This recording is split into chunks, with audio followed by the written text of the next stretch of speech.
हाय प्यारे बच्चों, set 1 complete हो गया है ना। ये सीक्वेंस में चल रहा है। सेट 2 अभी हम पढ़ाने जा रहे हैं।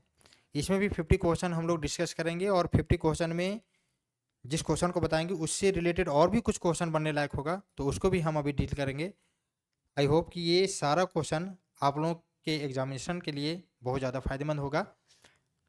मैं आपको पुनः बता दूं कि CWH साइंस हजारीबाग इस बार पैड कोर्स एप्लीकेशन पर ला रही है ना, जिसके लिए बिल्कुल मिनिमम फ़ी रखा जाएगा, क्योंकि CWH साइंस जानती है अच्छे तरीके से कि सभी बच्चे रस्टिक एरियाज से जुड़ेंगे, देहात क्षेत्र से जुड़ेंगे। ठीक है, तो वैसे बच्चे जो हजारीबाग नहीं आ पाते हैं किसी कारणवश, तो उन लोगों के लिए ये काफ़ी बेनिफिशियल है। दूसरी बात, ये एग्जामिनेशन काफ़ी नज़दीक है, कल ही एग्जामिनेशन है, इसलिए इस वीडियो को या इन सारी वीडियोज़ को या जो भी सेशन चल रहा है उसको खूब कस के लाइक शेयर कर कीजिए, ज़्यादा से ज़्यादा सब्सक्राइब कीजिए। ये आपके लिए हितकारी साबित होगा आने वाले फ्यूचर में। चलिए ठीक है, देखिए next my self Kamal Prajapati. First question set number 2 का, सेट नंबर 2 फिजिक्स सेट 2 है। इसको हम लोग देखते हैं। क्वेश्चन नंबर पहला, जो क्वेश्चन बिल्कुल आसान होगा उसको हम लोग थोड़ा रफ्तार में करेंगे और जो कंसेप्चुअल रहेगा उसको आराम से करेंगे, है ना। Dimensional formula of pressure, pressure का डायमेंशनल फॉर्मूला क्या होगा भाई? देखिए, प्रेशर स्केल टू क्या होता है? Pressure scale two pressure scale two क्या होता है? प्रेशर स्केल टू होता है फोर्स बटा एरिया, फोर्स बटा एरिया। इसका यूनिट पास्कल भी होता है। अब आपसे डायमेंशन पूछा गया है तो फोर्स का डायमेंशनल फॉर्मूला ML_T-2 होता है, डिवाइड बाय एरिया मतलब एल का स्क्वायर, एल एल कट जाएगा, यानी हो जाएगा ML-1 और ये T-2। ठीक, तो ये ऑप्शन हो जाएगा। ऑप्शन मिलाइए, ML-1 T-2, है ना, यानी ऑप्शन नंबर ए ही इसका करेक्ट हो जाएगा। Question number 2, which pair have the same dimension? कौन एक ऐसा पेयर है जिसका डायमेंशन सेम होता है? हम एक बार पुनः बताते हैं, वर्क, एनर्जी और टॉर्क। फिर से सुन लीजिए, वर्क, एनर्जी और टॉर्क। पुनः मैं बता रहा हूँ, वर्क, एनर्जी और टॉर्क ऐसा फिजिकल क्वांटिटीज है जिसका डायमेंशनल फॉर्मूला सेम होता है। अब आप ढूंढ लीजिए, यहाँ प्रेशर एंड स्ट्रेस है, यहाँ वर्क एंड फोर्स है, यहाँ पे वेलोसिटी एंड एक्सेलरेशन है, यहाँ लेंथ एंड मास है।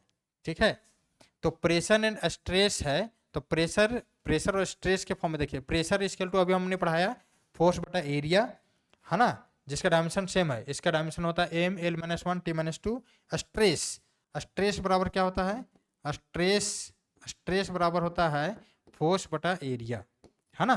तो फोर्स बटा एरिया भी वही चीज है, देखिए, यानी ML-1 T-2, यानी ऑप्शन नंबर ए इसका करेक्ट हो जाएगा। स्ट्रेस, पुनः एक बार मैं बता रहा हूं कि स्ट्रेस फोर्स बटा एरिया, इसमें से स्ट्रेन भी एक वर्ड आता है। स्ट्रेन इक्वल टू होता है चेंज इन डायमेंशन बटा ओरिजिनल डायमेंशन, और स्ट्रेस को स्ट्रेन से भाग दे देंगे, स्ट्रेस को स्ट्रेन से भाग दे देंगे तो मॉडुलस ऑफ इलास्टिसिटी आता है। ठीक, चलिए क्वेश्चन नंबर 3 देखिए, how many ergs are there in 1 joule? 1 joule में कितना आर्ग होता है? ठीक है, तो जब हम लोग ऑफलाइन बैचेज में या ऑनलाइन बैचेज में SI यूनिट से CGS यूनिट में या तो फिर किसी भी यूनिट में कन्वर्ट करने के लिए सिखाते हैं, तो इन सारे क्वेश्चन को डिराइव किया जाता है। ये अभी आपको याद ही करना पड़ेगा। 1 जूल इक्वल टू 10⁻7 अर्ग होता है, यानी ऑप्शन नंबर डी करेक्ट हो जाएगा। ठीक, क्वेश्चन नंबर 4, क्वेश्चन नंबर 4 देखिए, क्वेश्चन नंबर 4 क्या है? क्वेश्चन नंबर 4 है, which of the following can zero, इसमें से कौन जीरो हो सकता है? When a particle is in motion, यदि पार्टिकल किस में हो? मोशन में है। कब? सेम सम टाइम, मतलब कुछ समय अंतराल के लिए। तो आप समझ लीजिए, डिस्टेंस अभी हमने थोड़ी देर पहले बताया था या प्रीवियस वीडियो में बताया था कि डिस्टेंस और डिस्प्लेसमेंट ये दो ऐसा फिजिकल क्वांटिटी है जिस पर मैक्सिमम फिजिक्स टिका हुआ। आप समझ सकते हो, बोल सकते हो कि फिजिक्स ही टिका हुआ है। तो क्यों? क्योंकि लेंथ, क्योंकि डिस्टेंस और डिस्प्लेसमेंट, डिस्टेंस से बनने वाला सारा फिजिकल क्वांटिटी स्केलर होगा और डिस्प्लेसमेंट से बनने वाला सारा फिजिकल क्वांटिटी क्या होगा भाई? वेक्टर होगा। अब आप यहाँ पे देख लीजिए कौन जीरो हो सकता है, तो आप समझिए डिस्प्लेसमेंट, डिस्प्लेसमेंट, डिस्प्लेसमेंट आपका पॉजिटिव भी हो सकता है, डिस्प्लेसमेंट नेगेटिव भी हो सकता है और डिस्प्लेसमेंट जीरो भी हो सकता है। लेकिन यदि हम लोग डिस्टेंस की बात करें तो ये हमेशा पॉजिटिव होगा, ये हमेशा पॉजिटिव होगा। जीरो का कंडीशन भी नहीं आता है इसमें। इसका मतलब है कि डिस्प्लेसमेंट ही इसका, इस क्वेश्चन का आंसर होगा, ऑप्शन नंबर बी। अब हम इससे पहले डिस्टेंस का चर्चा क्यों कर रहे थे? देखिए डिस्टेंस ये है और डिस्टेंस से क्या बनता है? स्पीड। ये दोनों एक दूसरे का पूरक है। है ना, और ये कभी भी नेगेटिव नहीं होता है, इसलिए ये नहीं होगा। नन ऑफ दीज तो ऑप्शन है, ये भी नहीं होगा, यानी ऑप्शन नंबर बी इसका करेक्ट हो जाएगा। क्वेश्चन नंबर 5 देखिए, the displacement time graph, displacement और टाइम का ग्राफ देखिए, डिस्प्लेसमेंट ऊपर दिया है, टाइम नीचे दिया है। अच्छा, of two moving particle make an angle 30 degree and 45 degree with the time, the ratio of their velocities, तो वेलोसिटी बराबर क्या होता है, डिस्टेंस बाय टाइम, वेलोसिटी बराबर क्या होता है, डिस्टेंस बाय टाइम। और स्लोप के फॉर्म में देखें तो टेन थीटा, तो टेन थीटा हम लोग यदि बात करें, टेन कितना एंगल पहले बोला है, 30 डिग्री, टेन 30 डिग्री और डिवाइड बाय टेन कितना बोला है, 45 डिग्री, 45 डिग्री, है ना। स्लोप ही क्यों ले रहे हैं हम, क्योंकि ग्राफ में स्लोप ही बताता है, ग्राफ में स्लोप ही बताता है इन दोनों के बीच का रिलेशन। तो हमसे ये वेलोसिटी पूछ रहा है, डिस्प्लेसमेंट और टाइम का ग्राफ दिया है, इसका मतलब है कि ये ग्राफ जो है ऑलरेडी वेलोसिटी को बता रहा है, और ये स्लोप है, स्लोप मतलब टेन थीटा, है ना, हिंदी में इसको ढाल बोलते हैं। तो टेन थीटा, टेन 30 डिग्री का मान कितना होगा भाई, टेन 30 डिग्री का मान होगा 1/√3 और डिवाइड बाई ये होगा टेन 45, टेन 45 डिग्री का मान कितना हो जाएगा, टेन ये हो जाएगा 1, है ना, यानी ये हो जाएगा आपका 1:√3। ऑप्शन में यदि कहीं मुस्कुरा रहा है तो वही ऑप्शन होगा, ऑप्शन नंबर ए करेक्ट हो जाएगा। ठीक, चलिए क्वेश्चन नंबर 6 देखते हैं। क्वेश्चन नंबर 6,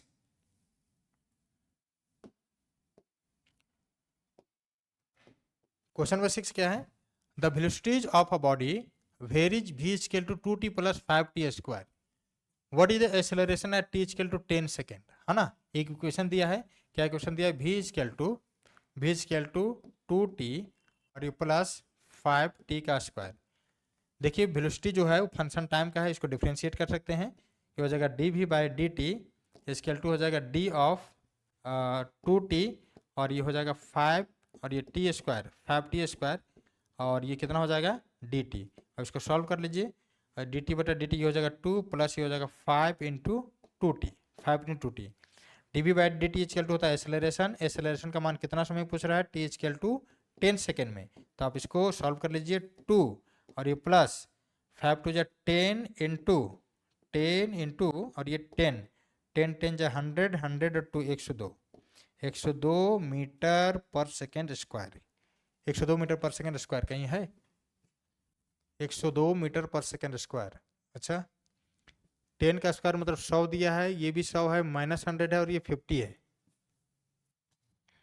अच्छा, the velocities of a body varies as v equal to 2t + 5t square, what is the acceleration at t equal to 10 second. ठीक तो है, एक बार हम क्रॉस चेक कर लेते हैं, 2t + 5t स्क्वायर, ठीक है, 10 सेकेंड के बाद इसका वेलोसिटी पूछ रहा है, what is the velocity of body varies as v equal to 2t + 5t square, what is the acceleration, acceleration का वैल्यू कितना होगा, है ना। तो एक्सेलरेशन का वैल्यू इसमें यदि हम लोग बात करें तो ये हो जाएगा 2 dt/dt 1 हो जाएगा, 2 हो जाएगा, ये 1 हो जाएगा, 2 कॉन्स्टेंट बाहर, 5 ये हो जाएगा और ये 2t हो जाएगा और ये 5 × 10 5 × 50, है ना। कुछ यहाँ एरर हुआ है, एक बार फिर से हम करते हैं इसको, डोंट वरी प्यार बच्चों। देखो ये हो जाएगा 2 प्लस ये 5 × 10 और ये t, इसको सॉल्व कीजिए तो 2 + 5 2 + 10 तो यहाँ आ गया 5 × 10 और यह t का वैल्यू 10 लेना है तो 10, तो ये हो जाएगा आपका 2 + 50 और ये हो जाएगा आपका 52 आ रहा है, 50 के अप्रोक्स है, नियरली भी नहीं बोला गया है इस क्वेश्चन में, है ना। नेगेटिव तो नहीं, नेगेटिव भी एक्सेलरेशन होता है लेकिन नेगेटिव आने कोई चांस नहीं है, 100 आने की संभावना बिल्कुल नहीं है, 10 का स्क्वायर भी 100 ही होता है, यानी ये तीनों ऑप्शन नहीं होगा, ये फिक्स है। एक ऑप्शन है 50 लेकिन यहाँ आ रहा है 52 मीटर पर सेकेंड स्क्वायर। इस क्वेश्चन का जो ऑप्शन है ये गलत है, इसको आप लिख लीजिएगा 52 मीटर पर सेकेंड स्क्वायर, ठीक है, यही इसका ऑप्शन होगा। ठीक, question number 7, two forces F1 and F2, दो फोर्स है, कौन सा है, F1 और F2।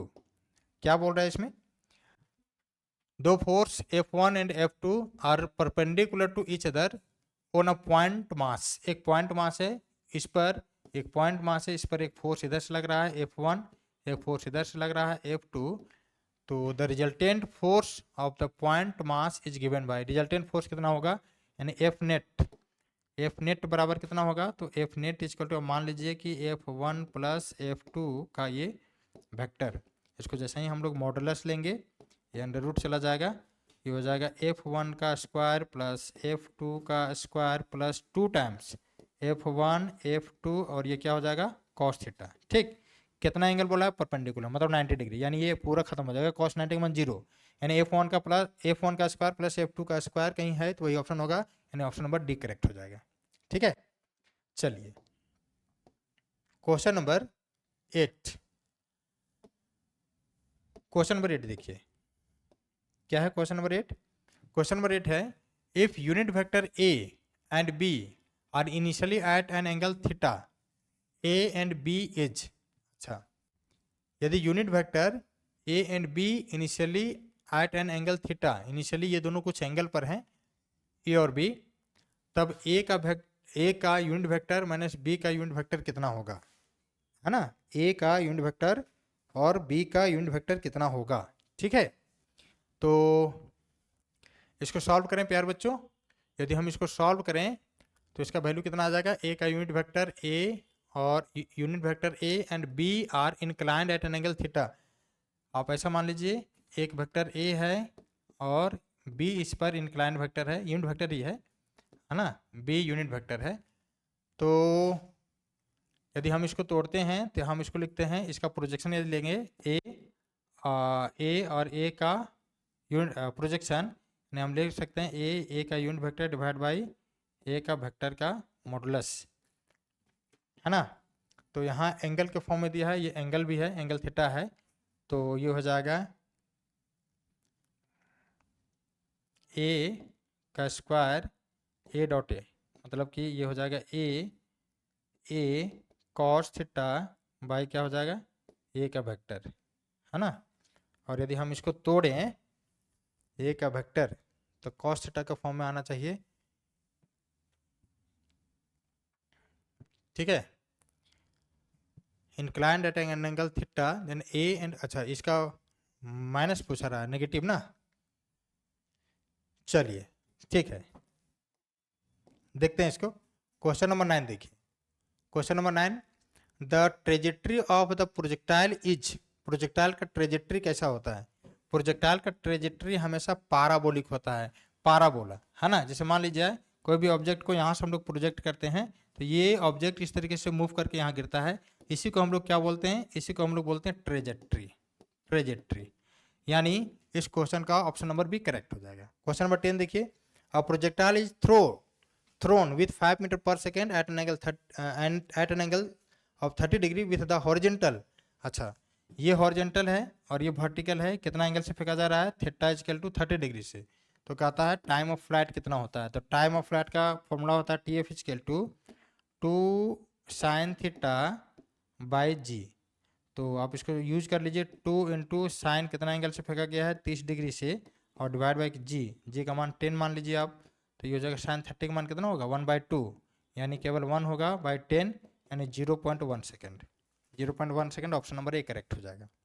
क्वेश्चन नंबर 11 देखिए, if a body is moving in a circle of radius R with a constant speed v, its angular velocity is, its angular velocity is, है ना। Question number 11 angular velocity पूछा जा रहा है, तो आप समझ लीजिए v बराबर होता है ओमेगा आर, ये एंगुलर वेलोसिटी है, इसको छाट लीजिए, ओमेगा इक्वल टू हो जाएगा v by R, option number C correct हो जाएगा। ठीक, क्वेश्चन नंबर 11 कंप्लीट हो गया। क्वेश्चन नंबर 12 देखिए, क्वेश्चन नंबर 12, है ना। क्वेश्चन नंबर 12 क्या है, क्वेश्चन नंबर 12 है the momentum of a system is conserved, momentum of a system is conserved, है ना, always, never, in the absence of an external force on the system, none of this, है ना। Question number 12 क्या होगा बच्चा, question number 12 क्या होगा बच्चा, क्वेश्चन नंबर 12 कहता है momentum of the system conserve, कब कंजर्व होता है, हमेशा कंजर्व होता है, कभी कंजर्व नहीं होता है, इन the absence of external force of the system, system पर एक्सटर्नल फोर्स नहीं काम करता तब होता है, इनमें से कोई नहीं।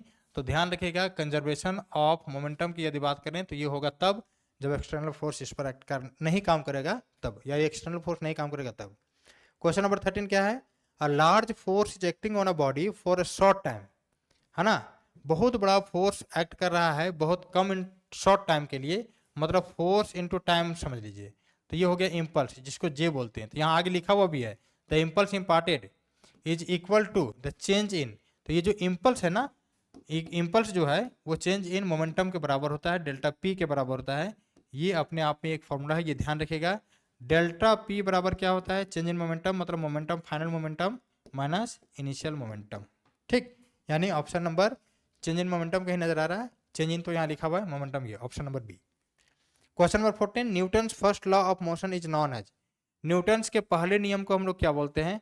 न्यूटन्स के पहले नियम को हम लोग जड़त्व का नियम बोलते हैं, है ना। न्यूटन्स के पहले नियम को हम लोग क्या बोलते हैं? जड़त्व का नियम बोलते हैं, मतलब लॉ ऑफ इनर्शिया कहीं है तो आप देख लीजिए, the law of inertia. Question number 15 क्या है? The motion of a particle of mass m is given by इतना, the force acting on particle is force. तो फोर्स पाने के लिए ये डिस्प्लेसमेंट है, यहाँ से पहले एक्सेलरेशन लेना पड़ेगा, मास से गुना करना पड़ेगा, करते हैं, है ना। एक क्वेश्चन ऊपर में अभी छूट गया है जो यूनिट वेक्टर से रिलेटेड था, उसको लास्ट में हम लोग देखेंगे, ठीक है। या तो एक शॉर्ट वीडियो बना करके आपको डाल दिया जाएगा तुरंत अभी थोड़ी देर में। The motion of a particle, क्योंकि उस क्वेश्चन में शायद कुछ एरर है, उसको हम देख लेंगे, उसके बाद इसको करेंगे, है ना। टाइम वेस्ट नहीं करते हैं क्योंकि आपका एग्जामिनेशन कल ही है। The motion of a particle of a mass m is given y equal to इतना, ये डिस्प्लेसमेंट है। ये डिस्प्लेसमेंट को पहले तोड़िए, y equal to u t plus 1/2 g t square, इसको तोड़ेंगे तो ये हो जाएगा आपका डी वाई बटा डी टी, और स्केल टू इसको डिफ्रेंशिएट करेंगे तो केवल बचेगा u प्लस 1/2 जी, और ये बचेगा 2t, ये 2 से 2 कट जाएगा, डी वाई बटा डी टी बन गया v equal to u plus क्या 2 तो कट गया, ये हो जाएगा आपका जी टी। अब इसको सॉल्व करेंगे, डी भी बटा डी टी एक्सेलरेशन पाने के लिए, तो ये हो जाएगा 0 क्योंकि टी का फंक्शन नहीं है, प्लस जी टी है, केवल बचेगा यहाँ पे क्या जी, यानी ए बराबर आया है क्या जी। अच्छा, तो फोर्स बराबर क्या होगा? फोर्स बराबर होगा एम और यहाँ होगा ए, तो मास तो लेने बोला है ना, और एक्सेलरेशन जी के बराबर है, तो फोर्स बराबर एम ए है, एम तो लेने बोला है एम, और यहाँ ए आया है जी, यानी एम जी। कहीं देख लीजिए एम जी है, हाँ, ऑप्शन नंबर ए करेक्ट हो जाएगा। कुछ नहीं करना था, मास दिया हुआ था, आपको इस इक्वेशन से केवल एक्सेलरेशन फाइंड आउट करना था, और फोर्स इक्वल टू जानते हैं मास इंटू एक्सेलरेशन, यानी फोर्स इक्वल टू जानते हैं मास इंटू एक्सेलरेशन। मास आपको दिया हुआ है और ए का मान इस इक्वेशन से निकाल करके यहाँ पुट कर देना है, तो आपका इक्वेशन आ जाएगा, है ना, आंसर आ जाएगा, option number A correct. Question number 16 देखिए, क्वेश्चन नंबर 16, क्वेश्चन नंबर 16 क्या है? If F is the resultant of limiting friction and R is the normal reaction, then angle of friction theta is given by। अच्छा देखिए क्या कहता है, if F is resultant of limiting friction, F जो है limiting friction का resultant है, R इसका नॉर्मल रिएक्शन है। यदि कोई एक ऑब्जेक्ट है, यहाँ मास m है, यहाँ नॉर्मल रिएक्शन R के बारे में बोल रहा है, ये R है नॉर्मल रिएक्शन R, और ये फोर्स बोल रहा है, कैसा फोर्स बोल रहा है? ये लिमिटिंग फ्रिक्शन वाला फोर्स बोल रहा है, यानी एफ एल। तो इसको यदि हम लोग तोड़ते हैं तो एफ एल जो है वो डायरेक्टली प्रोपोर्शनल होता है आर का, आर नॉर्मल का होता है, तो नॉर्मल की जगह आर लिया हुआ है, कोई बात नहीं। इसको यदि हम लोग तोड़ेंगे तो ये हो जाएगा एफ एल इजकल टू, तोड़ेंगे तो म्यू हो जाएगा, और ये हो जाएगा आर। म्यू क्या है? कोफिशिएंट ऑफ फ्रिक्शन, और म्यू इजकल टू होता है tan theta angle of repose से, है ना। तो यहाँ पे हम लोग यूज कर सकते हैं F L scale to tan theta, और ये R tan theta into R. तो F L scale to tan theta into R कहीं मिल रहा है क्या? F scale to R tan theta, F scale to R tan theta, F scale to R tan theta, option number A, यानी यही question मतलब यही ऑप्शन करेक्ट हो जाएगा। क्वेश्चन नंबर 17 क्या है? क्वेश्चन नंबर 17, हाँ क्वेश्चन नंबर 17 बिल्कुल। क्वेश्चन नंबर 17 है coefficient of kinetic friction. Kinetic friction का coefficient always equal to coefficient of static friction. Kinetic friction का कोफिशिएंट मतलब म्यू, है ना, वो equal to coefficient of static friction नहीं, इक्वल नहीं होता है, less than the coefficient of static friction. Static friction से कम होता है kinetic friction, more than the coefficient of static friction, ज्यादा नहीं हो सकता, स्टैटिक फ्रिक्शन से ज्यादा नहीं होगा, नन ऑफ दिस यानी कम ही होगा, ऑप्शन नंबर बी करेक्ट हो जाएगा। In uniform circular motion the angle between centripetal force and velocity of a particle, particle velocity और सेंट्रीपिटल फोर्स के बीच में, सेंट्रीपिटल फोर्स और पार्टिकल के वेलोसिटी के बीच में एंगल, तो यदि कोई ऑब्जेक्ट घूम रहा है, सेंटर ये है ना, सेंटर ये है, इसका रेडियस आर है, यदि यहाँ वेलोसिटी v से ये घूम रहा है और अंदर एफ काम कर रहा है सेंट्रीपिटल फोर्स, तो इसके बीच में हमेशा 90 डिग्री एंगल बनाता है, यानी π/2 रेडियन में लिखा हुआ है, या 90 डिग्री भी लिखा हुआ रह सकता है। What is the unit of power? Power equal to होता है W/T, तो जूल पर सेकेंड होता है, और जूल पर सेकेंड को ही हम लोग वाट बोलते हैं, तो यदि वाट कहीं है तो यही ऑप्शन होगा, option number A. 20 work done by the external force on the system equal to the change in, work done by the external force, है ना, on a system equal to change in, work done पूछता है तो work done हमेशा change in kinetic energy के बराबर होता है, यही वर्क एनर्जी थ्योरम भी कहलाता है, यानी change in kinetic energy, option number A correct हो जाएगा। 21 for perfectly in elastic collision, है ना, देखिए इलास्टिक और इन इलास्टिक कोलिजन की यदि बात आती है ना, हाँ बिल्कुल, हाँ क्या बोल रहे हो, ठीक है, हाँ देखिए for perfectly in elastic collision coefficient of resultant restitution is, यदि परफेक्टली इन इलास्टिक कोलिजन की बात आती है तो कोफिशिएंट ऑफ रिस्टिट्यूशन का वैल्यू मतलब ई का वैल्यू, ई का वैल्यू इन इलास्टिक के लिए 0 होता है, और इलास्टिक यदि रहता तो 1 होता है ना, इन इलास्टिक के लिए 0 होता है, इन इलास्टिक के लिए 0 होता है, और यदि इलास्टिक बोला जाता तो 1 होता है। इससे भी रिलेटेड क्वेश्चन है ना, ये काफी कॉमन है, थोड़ा ध्यान रखिएगा, यदि यहाँ इन इलास्टिक है तो आपका ऑप्शन नंबर ए है, यदि इन केवल हटा देगा तो इलास्टिक कोलिजन हो जाएगा, तो ऑप्शन नंबर बी फिर करेक्ट होगा। अभी इस क्वेश्चन में ऑप्शन नंबर ए करेक्ट होगा, आगे एक और क्वेश्चन शायद मिलेगा मेरे ख्याल से, उसको हम लोग देखेंगे। इन इलास्टिक कोलिजन में 0 होता है, ये ध्यान में रखिएगा। Question number 22 on the surface of the earth gravitational potential energy is, gravitational potential energy का मान, ग्रेविटेशनल पोटेंशियल एनर्जी का मान अर्थ के सरफेस पर कैसा होता है, तो U इक्वल टू होता है -G/m/r, मतलब negative, option number B correct हो जाएगा। 23 coefficient of restitution is given by, coefficient of restitution is given by, coefficient of restitution is given by 23, है ना, 23 ये भी आपका इलास्टिक, ये आपका कोलिजन से है क्वेश्चन, तो velocity of restitution, coefficient of restitution E का वैल्यू कितना होगा, याद रखिएगा ई का वैल्यू 2 तरीके से वेरी करता है, elastic in elastic, elastic collision की बात करेगा तो परफेक्टली इलास्टिक की तो 1, इन इलास्टिक की 0, और यदि आपसे पूछता है कोफिशिएंट ऑफ रेस्टिट्यूशन तो याद रखिएगा velocity of separation divide by velocity of approach होता है।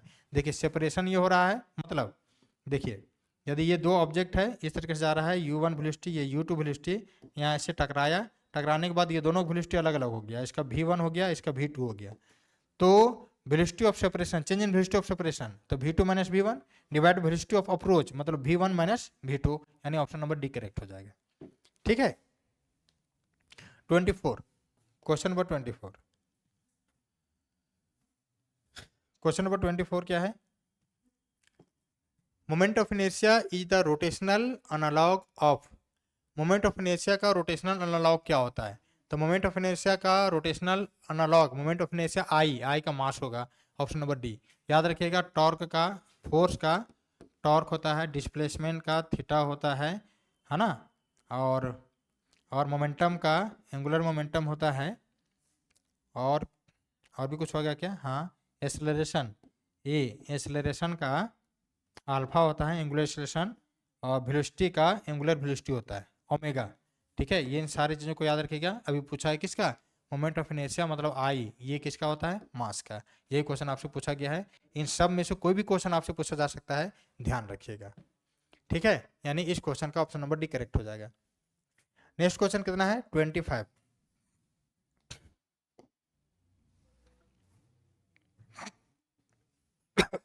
25 sorry.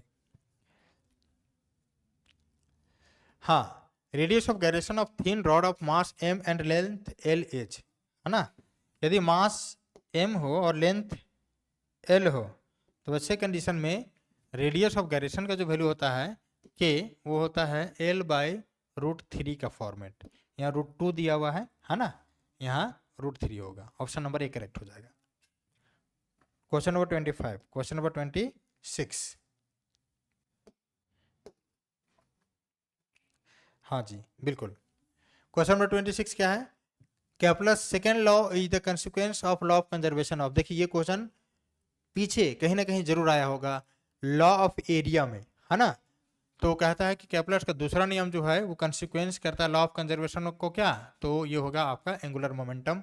Option number B correct, sorry option number C correct हो जाएगा। The value of G becomes zero. G का वैल्यू जीरो कहाँ होता है, अर्थ के सेंटर पर। याद रखिएगा, जी मतलब ग्रेविटेशनल एक्सेलरेशन, इसका जो वैल्यू होता है मैक्सिमम अर्थ के सरफेस पर होता है। अर्थ से अंदर जाएंगे, मतलब मान लिया जाए ये अर्थ है, अर्थ से अंदर जाएंगे तो इसके सेंटर पर जी का मान जीरो हो जाएगा। अर्थ से ऊपर जाएंगे तब पर भी जी का मान घटेगा। आप ये समझ लीजिए कि अर्थ के सरफेस पर जी का मान जो होता है वो मैक्सिमम होता है, तो अर्थ के ऊपर जाने पर भी और नीचे आने पर भी ग्रेविटेशनल एक्सेलरेशन का मान डिक्रीज करता है। इसका ध्यान रखिएगा। ठीक, तो अभी पूछता है जी का मान बिकम जीरो कहाँ होता है, तो अर्थ के सेंटर पर कहीं लिखा हुआ है तो वही होगा। The highest equal to the radius of the earth, highest नहीं। The depth equal to the half of the diameter, diameter का आधा, ये डायमीटर है यानी ये आर है, ये भी आर है। डायमीटर का आधा मतलब आर, मतलब सेंटर पर ही, यानी इसी के बारे में बोला जा रहा है ना। आर अंदर चल जाएंगे, आर मतलब रेडियस, रेडियस आर मतलब क्या, रेडियस। यदि आर की बात होती है, रेडियस की बात होती है, तो अर्थ का रेडियस कितना होता है, 6400 किलोमीटर। इसको मीटर में लिखेंगे तो 6.4 इंटू 10⁻6 मीटर भी हम लोग लिख सकते हैं। ठीक, यानी इस क्वेश्चन का ऑप्शन नंबर बी करेक्ट हो जाएगा। क्या लिखता है तीसरा में, the depth equal to the half of the radius of the earth. Earth के रेडियस का आधा, नहीं ये तो पॉसिबल ही नहीं है।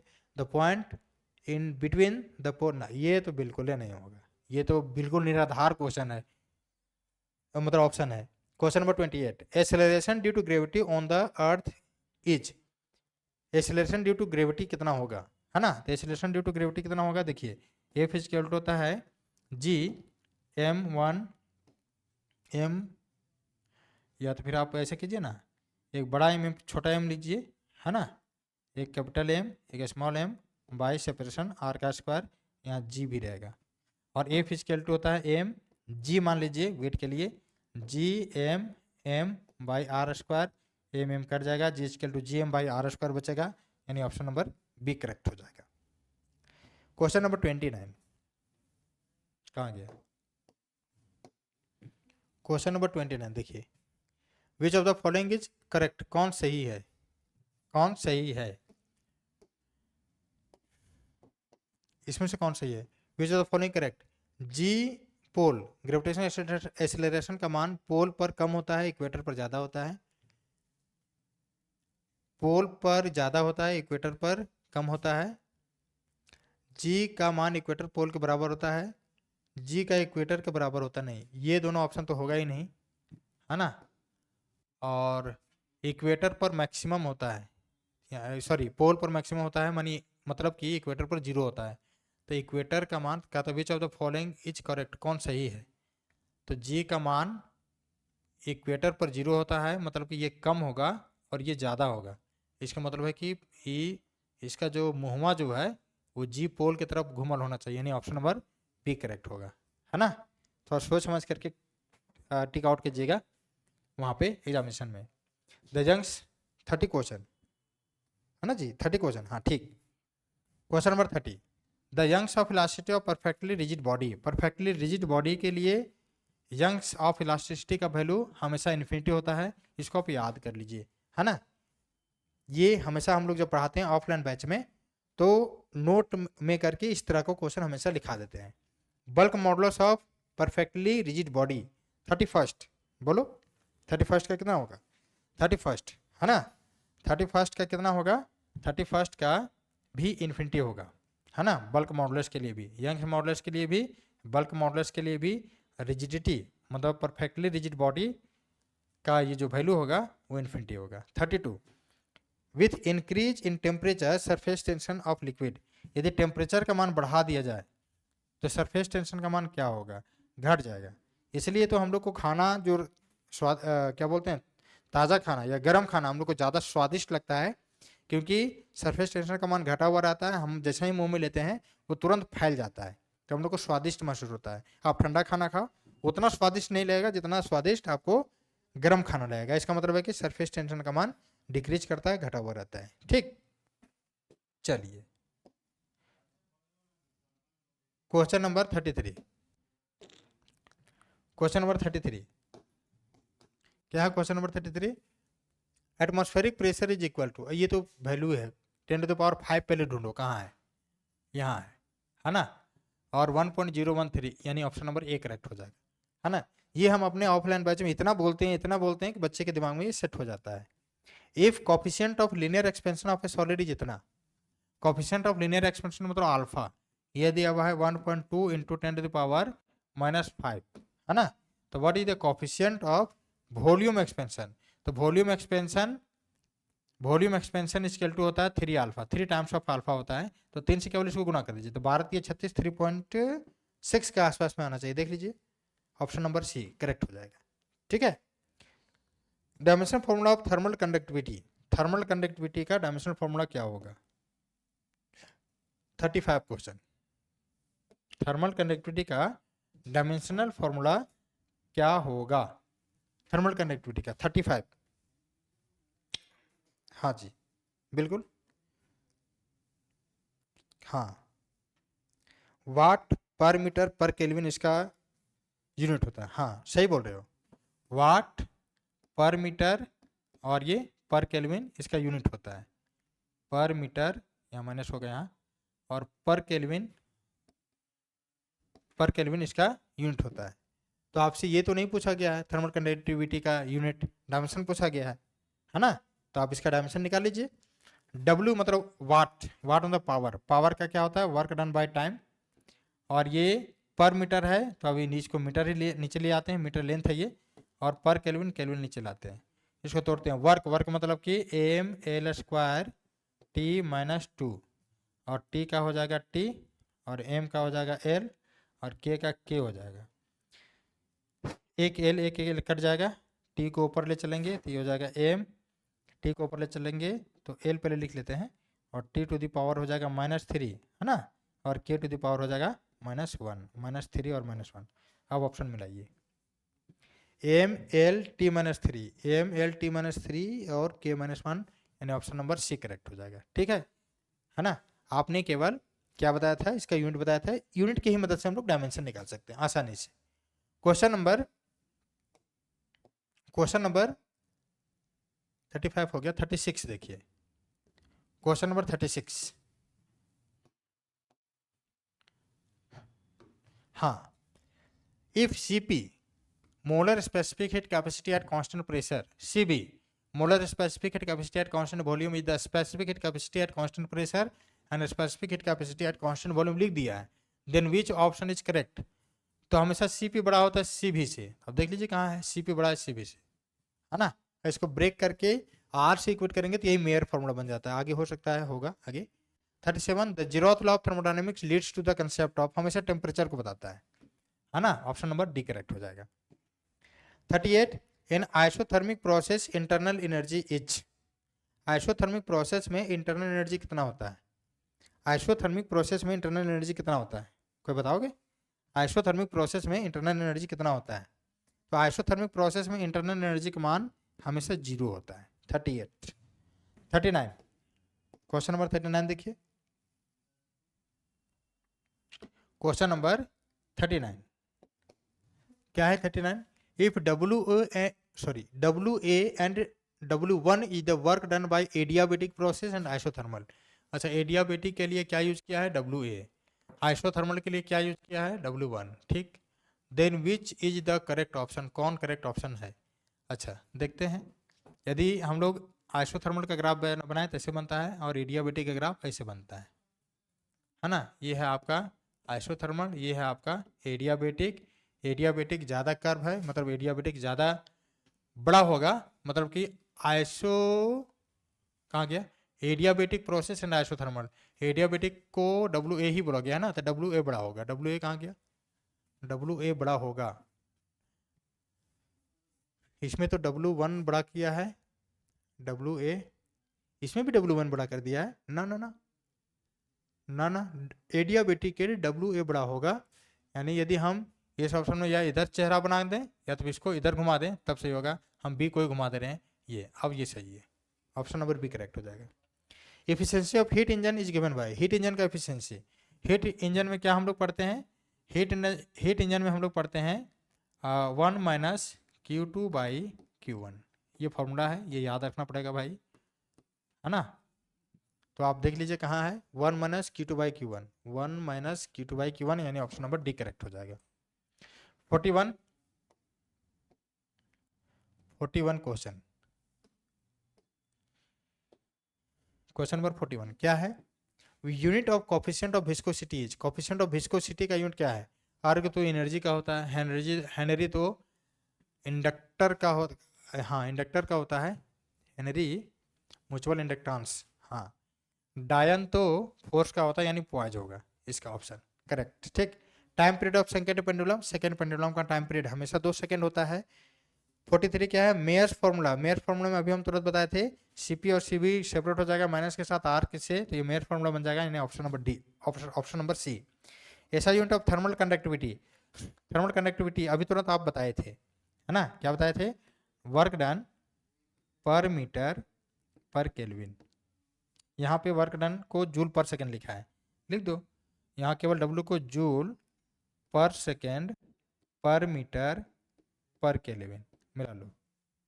जूल जूल पर सेकेंड इसमें नहीं है, जूल पर सेकेंड इसमें है, पर मीटर है, पर केल्विन, यानी ऑप्शन नंबर बी करेक्ट हो जाएगा। क्वेश्चन नंबर 45 देखिए, dimensional formula of gravitational potential, gravitational potential का डायमेंशनल फॉर्मूला पूछा जा रहा है, ठीक है। ग्रेविटेशनल पोटेंशियल क्या होता है बच्चों, ग्रेविटेशनल पोटेंशियल क्या होता है, V equal to minus G M by r होता है ना। क्या पूछा जा रहा है, कहाँ गया, डायमेंशन ना, तो G का डायमेंशन फॉर्मूला क्या होता है, G का निकालना पड़ेगा, थोड़ा सा निकाल लेते हैं। F इजकल टू होता है F R square by M1 into M2 बराबर G होता है ना। तो ये हो जाएगा एम एल टी माइनस 2, ये हो जाएगा एल स्क्वायर डिवाइड बाई, ये हो जाएगा एम का स्क्वायर, ये कट जाएगा, और ये हो जाएगा एम माइनस वन, और एल स्क्वायर मिलकर के एल क्यू और टी माइनस 2, इतना होता है। इसको बिठा लो, ये हो जाएगा एम माइनस 1, इसको हटाते हैं, थोड़ा जगह बनाते हैं, ये हो जाएगा आपका एम माइनस 1 और एल 3 और ये टी माइनस 2, आर है नीचे तो एल हो जाएगा, ये एम है, एम क्या है, मास है, एल हो जाएगा, सॉरी एल लिख दिए, ये हो जाएगा आपका क्या एम, तो एम ये तो कैंसिल ही हो गया, तो एम जीरो हो गया, एल से एल कैंसिल हो गया एक ठो, यानी ये हो जाएगा एम जीरो, एल क्या ठो बचा, एल 2, और टी कितना बच रहा है माइनस 2, तो M zero L square T minus 2, M zero L square T minus 2, option number C correct हो जाएगा, ठीक है। आप लोग को पता चल गया होगा कि मेरा आवाज़ बिल्कुल दब गया है, आपका एग्जामिनेशन काफ़ी नज़दीक है, इसलिए हमने जबरन, है ना, इस सेट को कंप्लीट कराना उचित समझा आप लोगों के फ्यूचर के लिए, है ना, ताकि आप लोग अच्छे से पढ़ाई करके जा सकें, ठीक है। और अभी मेरे ख्याल से कितना समय हो रहा होगा, 11:15, ठीक है, 11:15 बजे मैं इस वीडियो को शूट कर रहा हूँ। क्वेश्चन नंबर 8 देखिए, question number 46, if the earth is 1/4 of its present distance from the sun के प्रेजेंट डिस्टेंस से अर्थ जो है 1/4 एक चौथाई, the duration of year will be changed to, यदि इसको law of orbit sorry law of time period मतलब T square directly proportional to a cube इस कंसेप्ट से बनाएंगे तो ये क्वेश्चन आसानी से बन जाएगा। क्वेश्चन नंबर 46 का ऑप्शन नंबर सी करेक्ट हो जाएगा। ये क्वेश्चन हम कई बार बताए हैं, आप इसको फिलहाल याद रखिए। याद रखिएगा कितना होगा 1/4 तब, नहीं तो चेंज हो जाएगा। ये क्या हो जाएगा, द रिड्यूस मास है ना, the reduce mass of two particle having mass m and 2m। Mass m और 2m है तो रिड्यूस मास दो पार्टिकल जिसका मास m और 2m है, तो क्या पूछ रहा है, the reduce mass of two particles having mass m और 2m। दो पार्टिकल जिसका मास m और 2m है तो उसका रिड्यूस मास कितना होता है। तो रिड्यूस मास निकालने का फॉर्मूला 2 टाइम्स m है ना, m प्लस 2m मतलब 3 यानी 2m/3। Option number C correct हो जाएगा। ठीक, देखिए यहाँ लिखता है 48 में परफेक्टली इलास्टिक कोलिजन, इससे पहले इन इलास्टिक था। कोएफिशिएंट ऑफ रिस्टिट्यूशन यहाँ भी पूछा जा रहा है। इन इलास्टिक कोलिजन में हमने इससे पहले बताया है 0 होता है, यानी इलास्टिक कोलिजन में 1 होगा। यहाँ परफेक्टली इलास्टिक पूछा जा रहा है, यानी ऑप्शन नंबर बी की इसका करेक्ट हो जाएगा। ये क्वेश्चन बहुत इंपॉर्टेंट है, कई जगह पर पूछा जाता है, कई कॉम्पिटिटिव एग्जामिनेशन पूछा जाता है, और यहाँ तक कि CUET एग्जामिनेशन में इस टाइप का क्वेश्चन बहुत ज़्यादा पूछा जाता है, तो इसको आप ध्यान में रखिएगा। क्वेश्चन नंबर 49 देखिए, consider a particle moving in a circle with constant speed.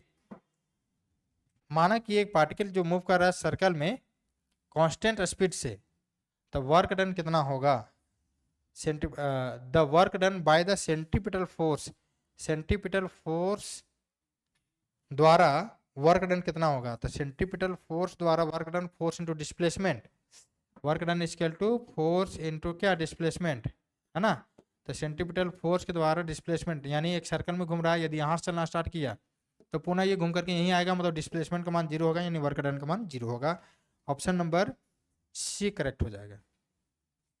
ठीक है, last question, which law is the real law of motion. कौन सा एक नियम है जिसको हम लोग रियल लॉ के नाम से जानते हैं, वो सेकेंड लॉ ऑफ मोशन, और ये हो जाता है आपका F इक्वल टू क्या, ma। ये आपका रियल लॉ ऑफ मोशन है। ठीक, न्यूटन्स का सेकेंड नियम भी इसको बोलते हैं। ये बिल्कुल फिनिश हो गया 50 क्वेश्चन। ये दो सेट में हमने आपको 50 + 50 यानी 100 क्वेश्चन बताया है, और इससे प्रीवियस वाले जो सेट आया है उसमें 50 क्वेश्चन के आसपास, मतलब 48 के क्वेश्चन के आसपास, और दो क्वेश्चन जो हमने नहीं बताया उसका आंसर सही है, आप सेट से पढ़ लीजिएगा उसको, यानी क्वेश्चन टोटल 150 हो गया। ये सारे क्वेश्चन काफ़ी इंपॉर्टेंट है आपके एग्जामिनेशन पॉइंट ऑफ व्यू से, तो इसको एक बार अच्छे से देख लीजिएगा और इन सारे वीडियोज़ को अपने दोस्तों तक भी शेयर कर दीजिएगा। ठीक है, आज का सेशन ये अभी यहीं एंड करते हैं।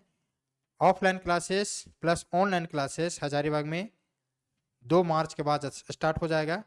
आप जो बैनर में रहेगा वो नंबर, उस नंबर पर भी आप कांटेक्ट कर सकते हैं। ऑफलाइन क्लासेस के लिए आप इस नंबर पर कांटेक्ट कर सकते हैं 9504984949। ठीक है, ये मेरा पर्सनल नंबर है। चलिए हम लोग देखेंगे नेक्स्ट क्लास में, हम लोग अब मिलेंगे शायद क्लास 12th में, है ना, एप्लीकेशन पर जो आपका क्लासेस होगा उसमें। तब तक के लिए हमें इजाज़त दीजिए, धन्यवाद। आप लोगों के एग्जामिनेशन के लिए एक बार फिर से मेरी तरफ से ढेर सारी शुभकामनाएं। Best of luck.